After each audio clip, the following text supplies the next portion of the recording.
Consider a uniform electric field I means x के direction में. What is the flux of this field? इस field में किसी square plate पे जो फ्लक्स है वो कितना होगा ये हमें निकालना है. ठीक है, तो हम मान लेते हैं कि ये x डायरेक्शन हो गई, ये y डायरेक्शन हो गई, और z की डायरेक्शन कैसी होगी? तो z की डायरेक्शन कुछ ऐसे होगी.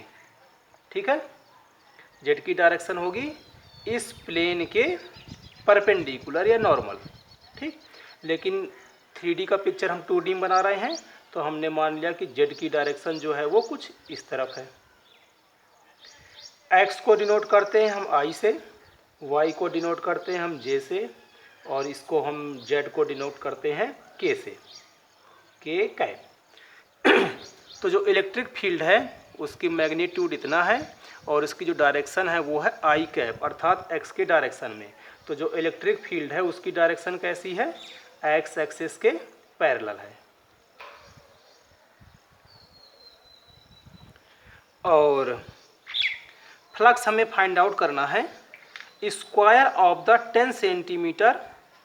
तो एक स्क्वायर है 10 सेंटीमीटर का, तो हम मान लेते हैं कि ये एक स्क्वायर है. ठीक है, स्क्वायर मीन्स इसकी जो लेंथ और ब्रेथ है वो क्या है? इक्वल है. तो ये एक स्क्वायर शीट हो गई.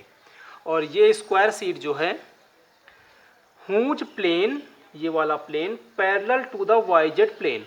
तो जेड कौन सा है? ये वाला. वाई कौन सा है? ये वाला. और इसका जो प्लेन है वो वाई जेड के पैरेलल है अर्थात कुछ इस तरह से रखा हुआ है वाई और जेड. तो वाई जेड के पैरेलल कुछ इस तरीके से ये रखा हुआ है इस तरह से.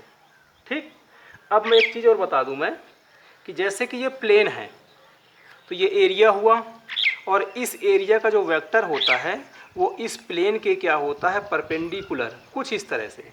ठीक, या फिर नीचे, या तो इस तरफ होगा या तो इस तरफ होगा. यदि इस प्लेन की बात करें तो इसका जो एरिया है उसका वेक्टर किस तरफ होगा? तो या तो ऐसे होगा या तो इसी तरीके से इस प्लेन के नीचे होगा. तो ये हो गया एरिया वेक्टर की डायरेक्शन, और यही होगा इलेक्ट्रिक फील्ड की भी डायरेक्शन. ये देखिए एरिया का डायरेक्शन भी किस तरफ है? तो इधर ही है एक्स एक्सिस में. और इलेक्ट्रिक फील्ड का डायरेक्शन भी कहाँ है? तो उसने दे ही रखा है कि आई है अर्थात एक्स डायरेक्शन में ही है. अर्थात इलेक्ट्रिक फील्ड और जो एरिया है उन दोनों की डायरेक्शन कहाँ है? तो एक्स एक्सिस की डायरेक्शन में है. तो फ्लक्स निकालने का फार्मूला, तो फार्मूला होता है फाई. फ्लक्स को हम फाई से डिनोट करते हैं. तो phi equal to electric field dot product और एरिया. डॉट प्रोडक्ट को हम ओपन करते हैं तो लिखते हैं ई ए कॉस थीटा में. ई की वैल्यू हमें पता है 3 इंटू 10 के पावर 3, और एरिया कितना है? तो स्क्वायर है 10 सेंटीमीटर की साइड है स्क्वायर की, साइड 10 सेंटीमीटर. तो यदि साइड कितनी है 10 सेंटीमीटर की, हमें पता है कि एसआई यूनिट में लेते हैं तो इसको मीटर में लेना पड़ेगा. तो मीटर में लेंगे तो ये हो जाएगा 10/100 मीटर अर्थात ये आ जाएगा 0.1 मीटर. एरिया निकालेंगे इसका, तो एरिया होता है साइड इंटू साइड. तो साइड इंटू साइड, तो 0.01 मीटर स्क्वायर. तो एरिया हो गया 0.1 metre square. Cos theta, theta कितना है? तो एरिया की डायरेक्शन भी यही है और इलेक्ट्रिक फील्ड की डायरेक्शन भी यही है. तो थीटा कितना हो जाएगा? इनका 0 हो जाएगा क्योंकि दोनों की डायरेक्शन कैसी है? सेम है. तो कॉस 0, कॉस 0 की वैल्यू 1 होती है. तो 3 इंटू 10 के पावर 3 मीन्स 1000, 0.01, और इसकी वैल्यू हो जाएगी 1. इसको सॉल्व करेंगे हम तो 20 से 20 तो 3 10 30 न्यूटन पर कूलाम इंटू एरिया.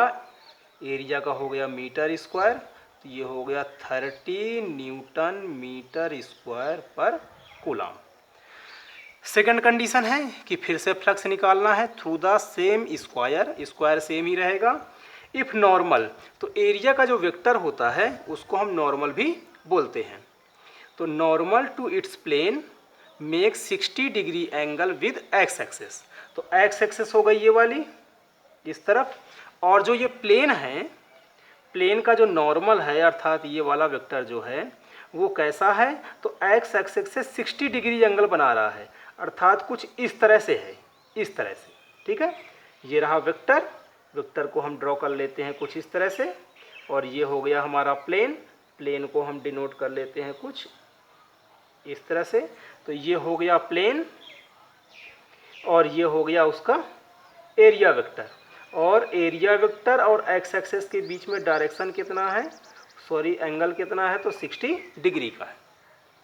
अर्थात इलेक्ट्रिक फील्ड की जो डायरेक्शन है, बी वाले पे आते हैं, इलेक्ट्रिक फील्ड की जो डायरेक्शन है वो पॉजिटिव एक्स एक्सेस में है, और जो इसका एरिया वेक्टर है वो कुछ इस तरह से है, अर्थात एक्स एक्सेस से 60 डिग्री बना रहा है। एक्स एक्सेस से 60 डिग्री बनाएगा तो इलेक्ट्रिक फील्ड एक्स एक्सेस के पैरेलल है, तो जो एरिया है वो इलेक्ट्रिक फील्ड से भी कितना बनाएगा, 60 डिग्री का बनाएगा। तो ये हो गया एरिया, ये हो गया आपका इलेक्ट्रिक फील्ड एक्स एक्सिस के पैरेलल, और ये हो गया आपका एरिया, और इन दोनों के बीच में कितना एंगल हो गया, 60 डिग्री, और यही हो गया आपका एक्स एक्सिस। तो दोनों के बीच में एंगल कितना है, 60 डिग्री, अर्थात थीटा के प्लेस पे अब हम क्या लेना पड़ेगा, हमें 60 डिग्री लेना पड़ेगा। तो फिर से फ्लक्स निकालना है, तो फिर से फ्लक्स निकाल देते हैं। तो phi equal to E A cos theta,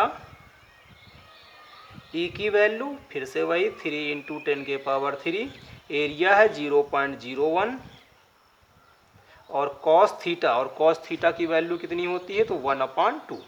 तो 2 से 1 मिनट,